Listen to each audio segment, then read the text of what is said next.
मैं Hoshiyar Singh Verma, chairman sub divisional legal services committee Kinnaur at Reckong Peo.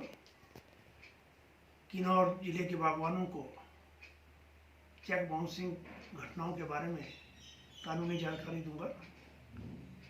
जिला किन्नौर में मेरा कार्यकाल 15 महीने का हो गया है। इस दौरान मैंने रेगुलर कोर्ट रिकांगपिओ में तथा दिसंबर महीने तक रामपुर में बतौर सेक्टर कोर्ट होल्ड किया।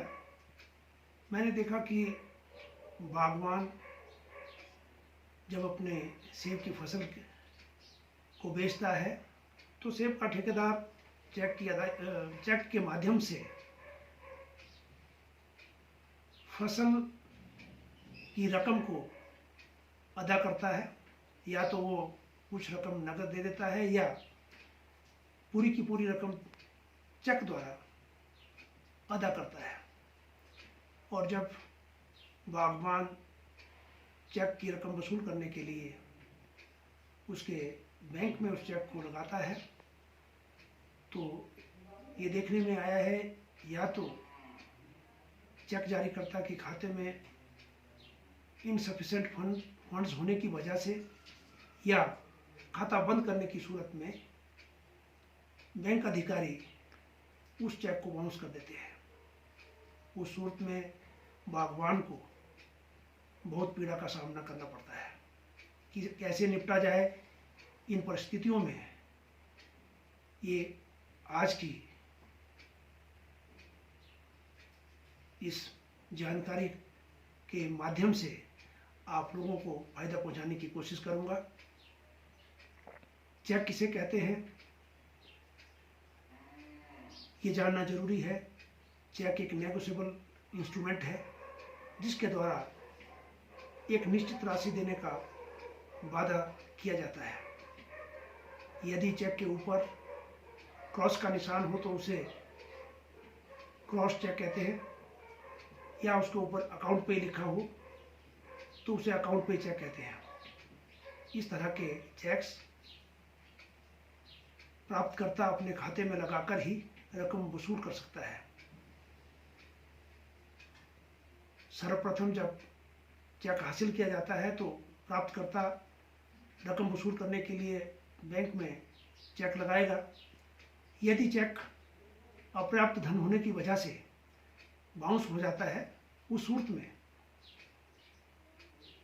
चेक प्राप्तकर्ता को यह तय करना पड़ता है कि क्या जारीकर्ता उस रकम का अनेज करके उस राशि का भुगतान कर सकता है। यदि ऐसा हो तो वो दोबारा जारीकर्ता के बैंक में उस चेक को लगाकर उस रकम को वसूल कर सकता है। ऐसा नहीं, यदि जारीकर्ता का बैंक दूर है तो चेक प्राप्तकर्ता उस चेक को अपने खाते में लगाकर अपने बैंक से उस रकम को जारीकर्ता के बैंक से हासिल कर सकता है। यदि ऐसा लगता है कि दोबारा चेक को लगाने से कोई फायदा नहीं होगा और चेक धोखाधड़ी देने के मंशा से जारी किया गया था, तो उस सूरत में प्राप्तकर्ता डिमांड रेज करेगा, एक नोटिस जारी करेगा जिसमें लिखा जाएगा कि तुम्हारे द्वारा जारी किया गया चेक अपर्याप्त धन होने की वजह से बाउंस हो गया है। यदि नोटिस मिलने के 15 दिन के भीतर आप चेक की रकम की अदायगी कर देते हैं तो आपके विरुद्ध कोई कार्रवाई नहीं लाई जाएगी, अन्यथा अदालत में शिकायत द्वारा आपको दंडित करवाया जाएगा। ध्यान रहे, चेक बाउंस होने से चेक बाउंसिंग का अपराध कंप्लीट नहीं माना जाता। धारा 138 नेगोशिएबल इंस्ट्रूमेंट एक्ट में कहा गया है कि चेक बाउंस होने के बाद जब डिमांड रेज करते हैं और 15 दिन के भीतर नोटिस मिल जाने के बाद यदि चेक जारीकर्ता रकम की अदायगी नहीं करता है तो चेक बाउंसिंग का अपराध कंप्लीट माना जाता है। ऐसी सूरत में 30 दिन के भीतर अदालत में शिकायत लानी पड़ेगी अदालत कौन सी होगी? जुडिशियल मजिस्ट्रेट फर्स्ट क्लास की कोर्ट में धारा 138 के तहत अगर कंप्लेंट लाई जाती है और ये सिद्ध किया जाता है कि एक लीगली इन्फोर्सेबल लायबिलिटी को डिस्चार्ज करने के लिए चेक जारीकर्ता ने चेक को दिया था इस मंशा से कि जो पैसा उसने अदा करना था उसकी अदायगी ना हो, तो ऐसी सूरत में जो साक्ष्य उस शिकायत में जुटाने पड़ते हैं, एक बयान हल्फी जिसमें पूरे केस का ब्यौरा, और उसके साथ साथ चेक को जब आप प्रेजेंट करते हैं उसका जो डिपॉजिट स्लिप है, और चेक जब आपको अनरिटर्न्ड अनपेड रिटर्न वापस आ जाता है, तो ऐसी सूरत में ये जो दोनों मीमो हैं इसके ऊपर जो बैंक है उसकी ऑफिशियल मार्क होना चाहिए, स्टैंप होनी चाहिए, और जिस अधिकारी ने जारी किया है उसके दस्तखत होने चाहिए।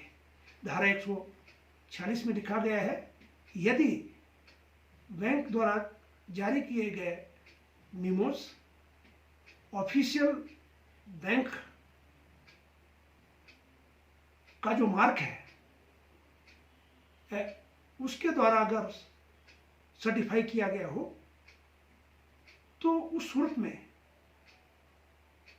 वो पर्सी एडमिसिबल दस्तावेज होंगे और चेक बाउंसिंग अपराधी को दंडित करने के लिए कारगर सिद्ध होंगे।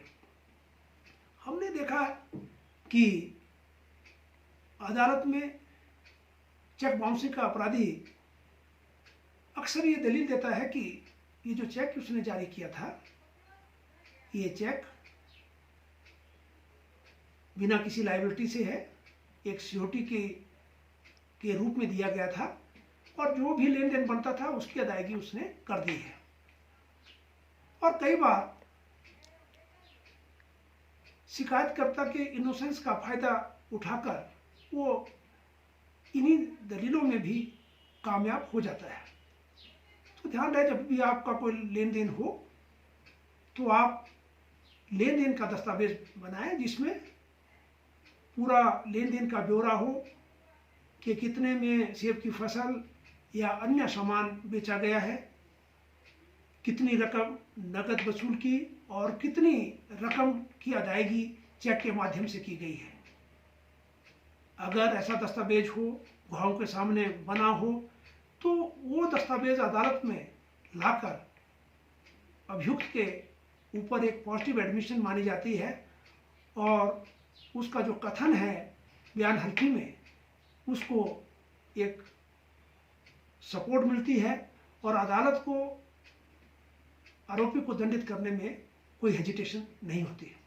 अब कितनी सजा मिल सकती है अदालत दे सकती है चेक बाउंसिंग के अपराधी को जुर्म सिद्ध हो जाने पर, यह भी जानना जरूरी है। इसमें 2 वर्ष की कारावास का प्रावधान है और जुर्माने का भी प्रावधान है। दोनों भी अदालत दे सकती है जब आरोपी के विरुद्ध आरोप सिद्ध हो जाते हैं, और क्योंकि शिकायतकर्ता को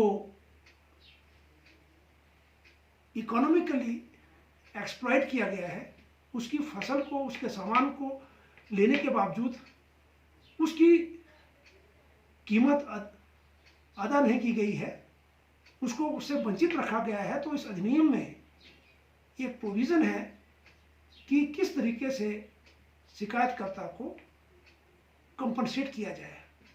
तो ये लिखा गया है बाइंडिंग प्रेसिडेंट्स के माध्यम से कि अदालत को अगर ये लगता है शिकायतकर्ता को इकोनॉमिकली एक्सप्लॉइट किया गया है, तो उस सूरत में अदालत आरोप सिद्ध होने पर चेक की रकम का दुगना अमाउंट बतौर कंपनसेशन दोषी के विरुद्ध पारित करेगी। ये सभी चीज़ें तभी हो पाएंगी जब आप लोग अपने अधिकारों के प्रति जागरूक होंगे और शिकायत के साथ लीगली एडमिसिबल एविडेंस जुटा पाएंगे। जय भारत।